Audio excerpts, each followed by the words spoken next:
जी अस्सलामुअलैकुम। यूनिफिकेशन के तमाम दोस्तों को अस्सलामुअलैकुम। जी मैं तनवीर हुसैन रहीम यार ख़ान से। ये नुशादर का तेल मेरे बहुत प्यारे दोस्त हकीम मोहम्मद राणा इफ्तिखार अहमद मानावाला उनको ज़रूरत थी। उनका एक पार्सल भेजना था जो मैं इसकी वजह से ना भेज सका। ये मैंने उनके लिए बनाया है। ये मैंने किल्स और नुशादर इसके जोहर लेके 7 जोहर 6 जोहर किए मैंने इसके, और उसके बाद इसको रूड़ी में दबाया 40 दिन के लिए।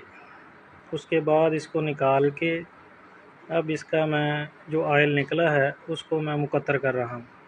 ये उसकी वीडियो है, ये देखें।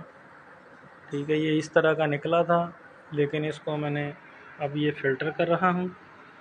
ये बिल्कुल प्योर वाइट तेल इसमें आ रहा है, जो मेरे बहुत प्यारे दोस्त राणा इफ्तिखार मानावाला उनको ज़रूरत थी, तो मैंने उनको बताया नहीं, लेकिन मैं उनके लिए ये बना रहा हूँ।